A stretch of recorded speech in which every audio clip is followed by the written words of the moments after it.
Hello, my name is Dr. Tara Sky Golden. I'm a naturopathic doctor. I practice in Boulder, Colorado. I have a practice specializing in hormone balancing, gut health, um, SIBO, those kinds of things. So often people ask me, how do I deal with my IBS triggers? They're like, how do I find out what my IBS triggers are? So in order to do that, I there's a couple different ways we can go. If someone comes to my office and they've been working with us for quite a while, I might go straight into testing for something like SIBO, which is small intestinal bacterial overgrowth, or parasites, or some kind of dysbiosis in the gut. I might look at food allergies. I might also, I usually want to do some functional medicine testings such as that. But if you're kind of new to this whole area, I would start looking at a couple things. One of them is stress. Stress doesn't usually cause the IBS, but it definitely can exacerbate an underlying issue, and it can definitely make IBS a lot worse because we evolved with our hypothalamic, pituitary, and adrenal axis to be able to escape predators. We go into sympathetic nervous system, which is fight, flight, freeze. Now, rest and relaxation is the parasympathetic nervous system, which is rest and digest. So if you're, in the past, just think about it. If you're trying to outrun a predator, or escape danger, you need to have more blood going into your peripheral muscles, your arms and your legs, more oxygen to your lungs, more blood flow to those peripheral areas so that you can escape danger.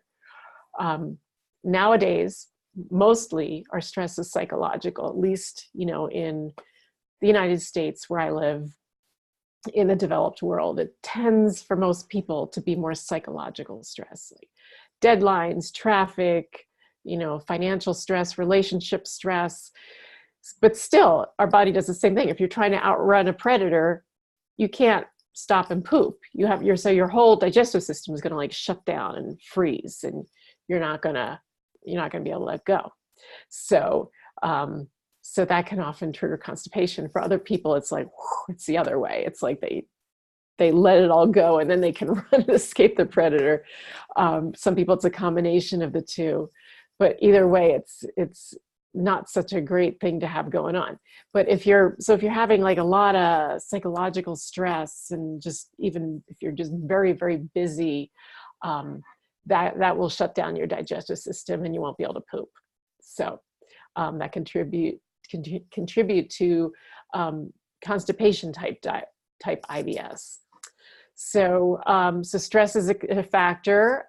Next, I look at foods in your diet. So I would look at the first and foremost is processed foods. Our bodies don't know what to do with them. It's like, what is this? This is not indigestible. And when they're doing tests on animals to see if a preservative is harmful, and they say, oh, it's fine, it just means they didn't kill the animal. But if you're eating a lot of junky stuff over years and years, your body's eventually gonna break down because it's not real food that it's having. It's like, what do I do with this? So instead, try to eat more real food, like fresh fruits, vegetables, healthy, organic, unprocessed food. But there's caveats to that, because gluten can be a really big problem for a lot of people. Gluten is, of course, found in wheat, but it's also found in rye, spelt, oats, barley. Even gluten-free oats are a little suspect because of cross-contamination.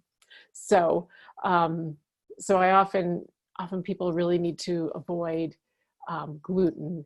And even though statistically only 1% of the population actually has celiac, a lot of people have the gene and have this susceptibility to developing celiac.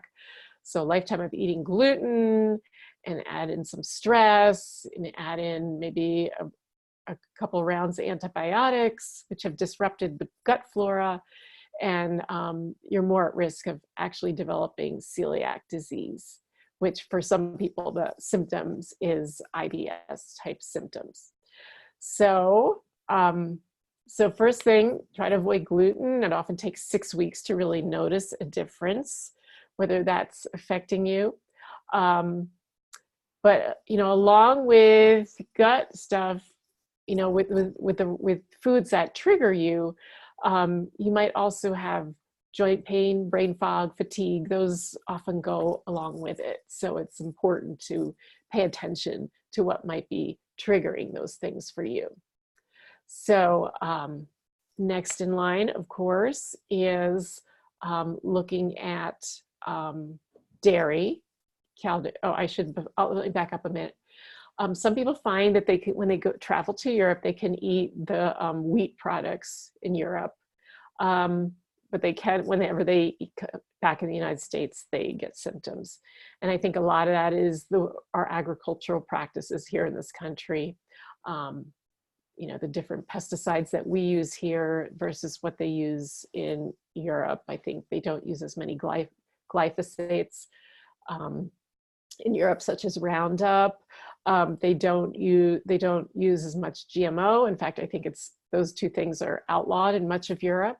So it might be that you're reacting to some of the stuff that's used in the agricultural, you know, processing of wheat, but that sets up an inflammation in your gut, and then you actually start reacting to wheat itself, which is why a lot of people here can't even eat organic wheat. It's just everywhere.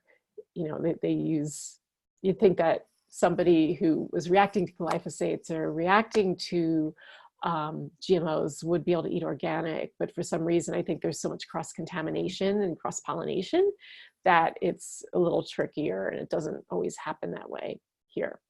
And it's kind of a mystery. We don't really know why some people can eat bread over in Europe and not here. So, you know, and not trigger their symptoms. Another big trigger for IBS is dairy products. Dairy products, for some people, a lot of people have trouble digesting dairy products. This is not just lactose intolerance. It can be an allergy to the protein itself. For some people, it just creates so much mucus that affects their digestion. It's always good to do the testing. If those, you know, first line in trying to figure out the foods, if you suspect you have SIBO, you might be reacting to fermentable carbohydrates, which are found in many foods. And so a low FODMAPs diet can be helpful for a lot of people. And a lot of people find that really controls their symptoms. For those who think they might have SIBO or small intestinal bacterial overgrowth, it's important to test for it. And you test for it using a lactulose or glucose breath test. It's important to make sure that you're getting the right test, that you're using the right technique to obtain the sample. And once you find that, you know, then it's important, you know, not only are you working to eradicate the bacteria eventually that live in your small intestine where bacteria should not be living, or, you know, or follow, you know, along with a low FODMAPs type diet. I like to use a specific protocol where you're really super low FODMAPs, and then when you're killing bacteria, it's a little, you're eating actually a little more FODMAPs so the bacteria doesn't go dormant, but that's kind of getting a little beyond this talk. But anyway, need to test for SIBO, need to test for bacterial infection, and also important to test an IgG food allergy test to make sure that you haven't increased your intestinal permeability to the level that you are reacting to some other foods that you wouldn't even know about, such as broccoli, or, you know, something that you wouldn't even think about, not our typical triggers like gluten and dairy and sugar, alcohol, caffeine. So first line, avoid gluten, dairy, sugar, as much sugar as you can, alcohol, caffeine. Next level, look at low FODMAPs. If you're still kind of muddled and don't know why you're having digestive issues, it's probably a good idea to go see a naturopathic doctor or functional medicine practitioner such as myself, and get testing done and get on protocol.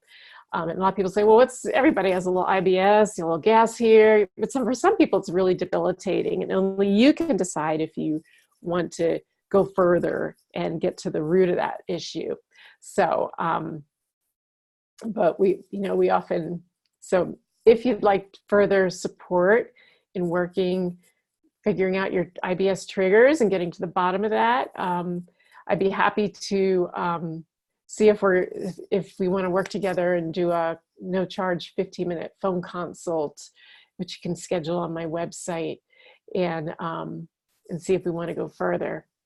But anyway, first line, to identify your triggers, start eliminating some of the real trigger foods. And then if you're not getting anywhere, we can go deeper and explore and do some testing. So anyway, thank you and have a great day.